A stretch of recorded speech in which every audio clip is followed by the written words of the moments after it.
Yeah, check the lesson.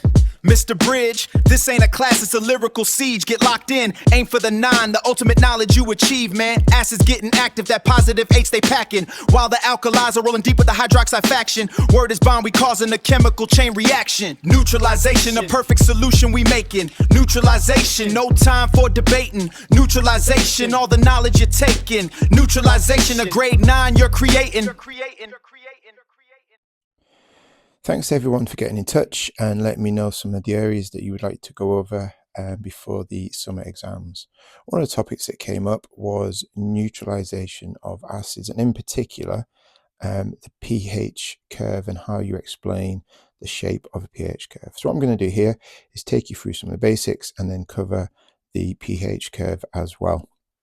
So if you need to remember that a neutralization reaction is explained by the general equation that we have an acid and alkali producing a metal salt and water.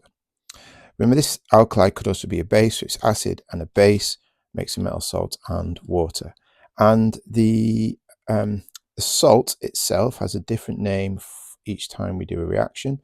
And to help you identify where the names come from, we can see that the metal part of the salt comes from the alkali, and the second part of the salt comes from the acid. So the colors are linked to remember where the names come from. And during this reaction, we always produce water. I'll give you an example of a minute of one of these so you can see what we are talking about.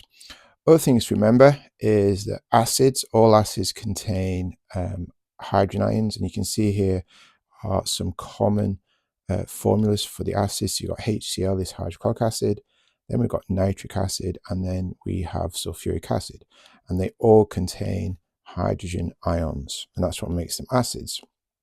Alkalis over here, you can see they all contain the hydroxides. So you've got sodium hydroxide, potassium hydroxide, magnesium hydroxide, all contain the hydroxide ions. It's these ions that make them alkalis. So we said we were going to talk about a pH curve, and this is what a pH curve looks like.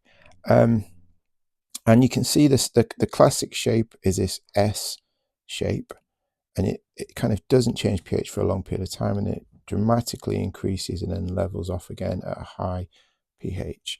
So things you need to remember here is this region here, so going from pH 1 to pH 6, this is where the acids are. And if you remember, what makes acids? Acids are hydrogen ions. So in this region here, we have actually got hydrogen ions present, which means the pH goes from 1 to 6.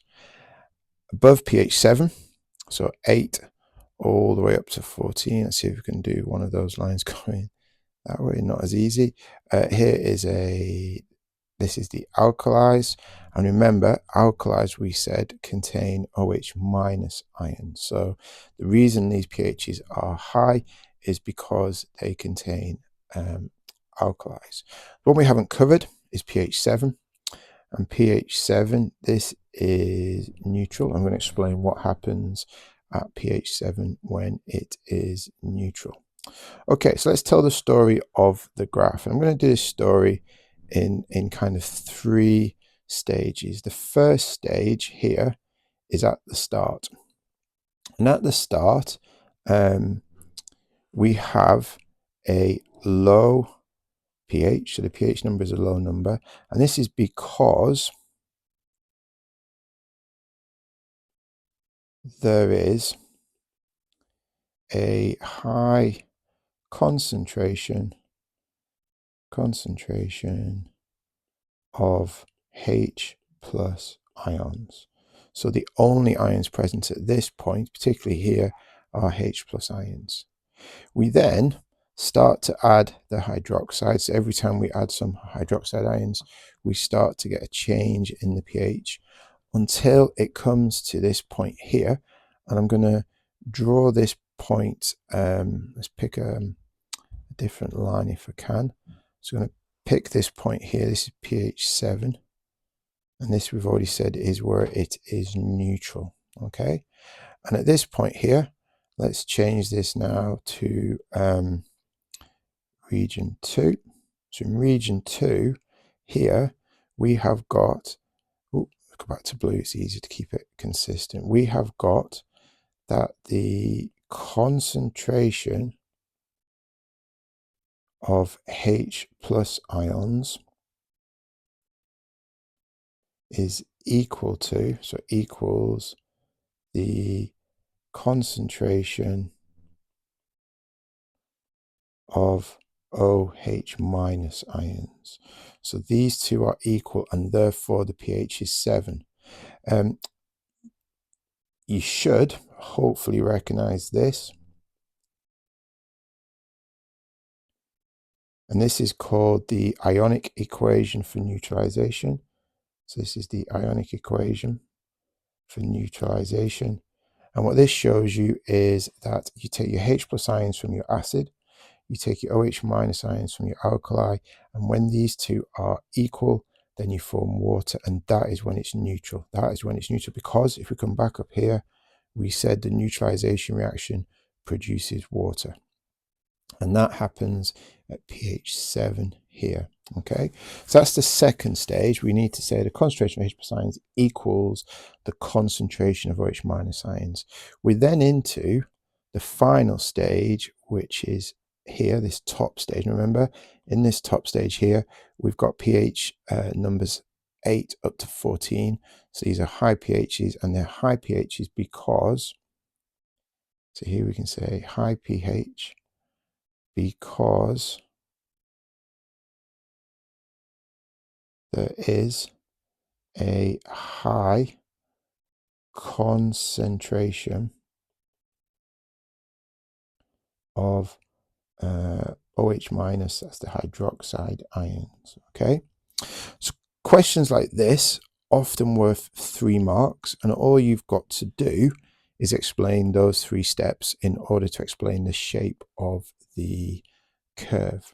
Okay, I said I was going to give you an example, so let's give you an example of this. So what I'm going to do is I'm going to take that, and let's see, I can duplicate it. I'm going to bring it down here. I'm going to come past this table for a moment, and I'm just going to drop it here. So let's imagine that my acid, let's have hydrochloric acid.